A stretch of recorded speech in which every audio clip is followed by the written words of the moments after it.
Full circle is a technique that gives a sense of unity and coherence to your story. When done successfully, the reader feels like there's a solid and satisfying ending to your story. It works like this. You start the story with an image or object. It can be a sound, it can be anything. And then you return to that same image or object or whatever it was at the end. Maybe this time with a twist to show a change in the character's feelings about it. Let's see how that works in some published texts. We saw a version of this in Fear by Terry Truman. Although the story didn't open with the image of the ice cream, by the time we got to the inciting action where the story really started, Zoe was just getting a bowl of ice cream and sitting down on the couch. An older video is playing.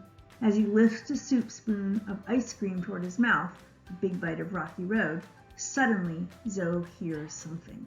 So that's the beginning of the actual conflict in the story.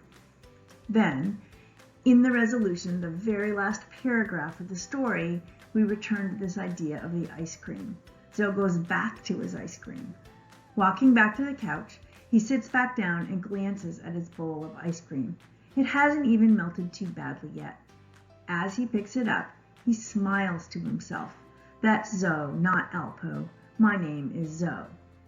And we, the reader, know when he gets back to his ice cream and it's hardly even changed, hasn't even melted yet, he's happy to eat it, he's proud that he got rid of them, and it kind of brings you full circle to where he started, but now, instead of being fearful, he's proud. The story The Game is another story that uses the full circle technique. This is a story about a football game, and the author starts the story by talking about the rain. The rain hit my helmet lightly, like a soft tapping on a door. So they used a simile there. I pulled my chin strap tightly around my face and snapped it on the other side.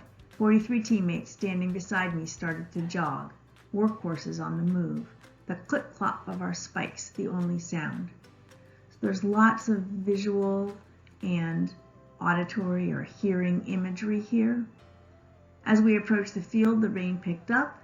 As you can see later on down the page, the author brings up the rain again. It's kind of tracking their progress through the game and setting a mood. I skipped some of the story. You may read the whole thing at the bottom of the page. In fourth down, overtime, they've got their money play. How could it go wrong? But it does. They lost by inches.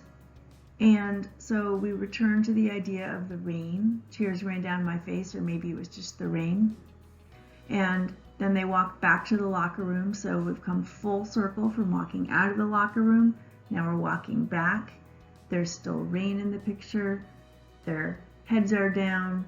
And he's talking about the footsteps. The once thunderous footsteps, the clip-clop of the workhorses are now silent. So that shows a change, and it reflects what happened in the story. And for the first time that night, I felt cold. And you know he's wet and soaked through, but you also know that that feeling that he's talking about here, felt cold, has to do with like an emotional feeling as well as a physical feeling. Finally, let's look at The Camping Trip by Jay Darby. He starts it this way. We live in a sea of cement. Our recess yard is cement. We shoot hoops, play baseball, and trade cards on cement. No one is allowed to walk on the only green patch we have, the lawn in front of our apartment building. That's why my brother Will and I begged our mother to take us camping this summer when I was 9. Now the story, most of it is the camping trip, and as you can imagine, just about everything goes wrong, although there are some bright moments where they see stars and other wonderful things. But by the end of our trip, home looked terrific to me. I liked my warm building with its leak-proof roof and my soft, dry mattress. I liked listening to music instead of strange rumblings in the leaves. I even liked shooting a few hoops on the cement court across the street. So now we're returning to that basketball on the cement court that was in the very first line of the story and in the very last line of the story, and now his attitude towards it has changed because of everything that happened to him on the camping trip. Full circle is a technique that gives a sense of unity and coherence to your story. When done successfully, the reader feels like there's a solid and satisfying ending to your story. It works like this. You start the story with an image or object. It can be a sound, it can be anything. And then you return to that same image or object or whatever it was at the end. Maybe this time with a twist to show a change in the character's feelings about it.